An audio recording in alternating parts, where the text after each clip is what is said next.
We're back again with God Answers Prayer. Our GAP Facebook testimony page is going to be filling up, but this is only the second of two testimonies that we've gathered so far. We have others that we have in line, but today we have a very, very special guest, and that is Pastor Randy Skeete.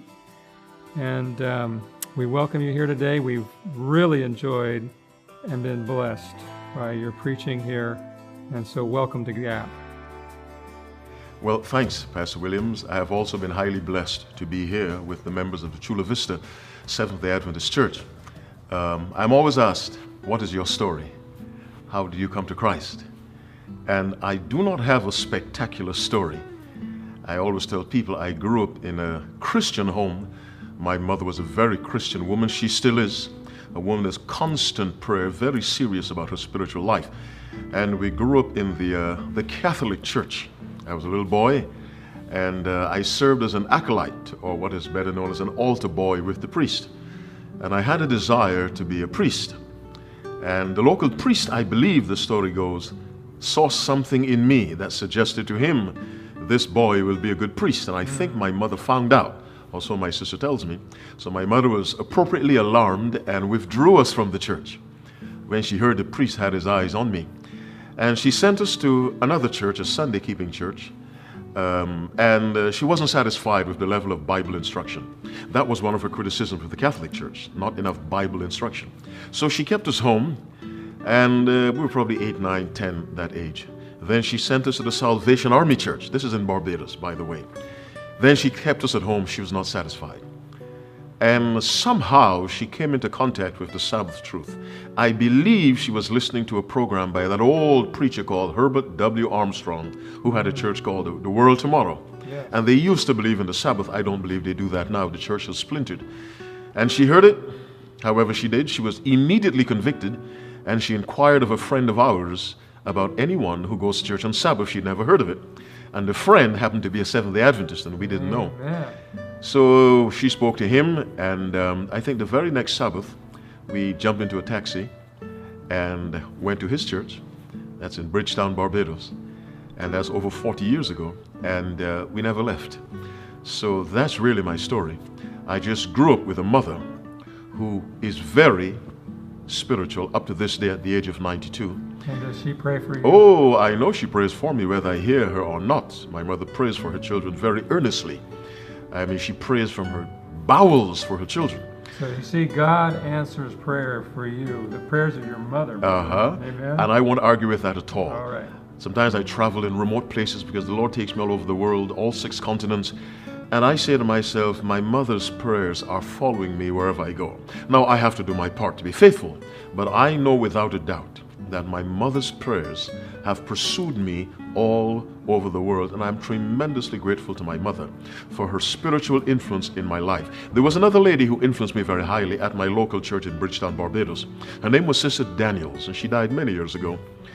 She liked me and adopted me as her son, so every Thursday I would go to her house for lunch. And she told me a story that occurred in her own life. When she became an Adventist, her husband did not like it. And so he put a gun to her head and told her, you're not going to church. Oh. And she got up from wherever she was. He pointed the gun at her, and wherever she was in the house or the room, she got up and walked straight towards him and told him, you have to shoot me because I will be going to church. And she said he turned around, ran out of the house, and never came back. And I was so moved by her faithfulness. So my mother is number one, and this Sister Daniel, may God guard the spot where she lies. Those two have had the greatest spiritual influence on my life. And I always knew as a boy that I should preach. And in the church coming up in Barbados, we had a practice every Sabbath afternoon. The young people had to recite memory verses. You had to learn a new verse every day, plus the memory verse for the lesson. So every week, you had to recite 8 new verses. And it was nothing unusual among us. That's just the way we grew up.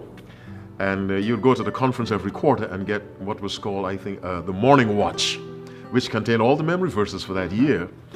And that's how I grew up. The habit remained with me. And I love memorizing Bible verses, Ellen White quotations. I just love to do it. So that is my unspectacular story as to my Christian walk. as it is called. Well, it's a story of God's love for you and your mother's love, and the love of Mrs. What was her name? Skeete, Maydis, No, my wife. No. Oh, Mrs. Sister Daniels. Yes, Sister Daniels. that Yes, story, yes. Well, maybe you could just tell us how you progressed from there. Did you go to Christian schools? Yes, I attended. University? As a boy, I attended a Catholic school, elementary school, and then high school, non-Adventist. Then for college, I went to a school in Jamaica called West Indies College. It's now some sort of university. Then from there, I went to Oakwood College, which is now a university. Then from there to Andrews University. And I did English and theology in college, and theology at the graduate level. And I always knew I had to be a preacher, always knew. So I never had that struggle. God chooses some people, and He puts such a burden on them that they really can't turn to the right or to the left. And I always knew, regardless of whatever else I may do, I had to preach. And so I would work and preach. And eventually I gave up the work so I could be free just to preach. Whenever I'm called, I go. So that's my story. The Lord has taken me, as I said, to the 6 continents on the earth. I love going to East Africa and Southern Africa and Southeast Asia. So from Ethiopia all down to South Africa, and from Philippines, Malaysia, Indonesia, those countries. And that's the 2 areas where I truly love, and the Lord takes me there all the time. Now, I go wherever I'm called. And San Diego. You love San Diego. Well, I love San Diego, yes. Yes, I do love San Diego. I really do. I love the people, I love the church, and I love the area. So it's a privilege for me to be at Chula Vista again. And if the Lord works it out, I will gladly come back. Amen. But my desire is to serve God until I die, and to be faithful to Him. We are very, very thankful that you have been thus called, and we're blessed by your preaching, brother. Thank you so much for being with us. The privilege was entirely mine. I thank God for it, and God bless you, Pastor Williams, as you lead His flock in this part of the world. Thank you. Every Christian has a story to tell, and we want to know, what's yours? You'll never know how your story of coming to Christ could help impact someone's life if you don't share it. Tell us your story via email, Facebook, Twitter, or even upload a video to YouTube and tell us about it. If you know a loved one that's going through some tough times and find a story on here that they can relate to, share it with them and see how God can use one person's testimony to help encourage and even change the life of another. This testimony was recorded at the Chula Vista Seventh-day Adventist Church in Chula Vista, California.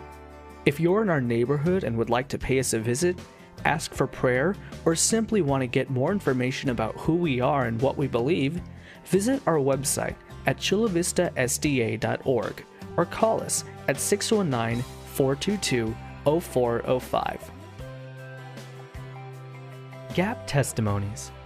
God answers prayers, and you just saw some proof of that.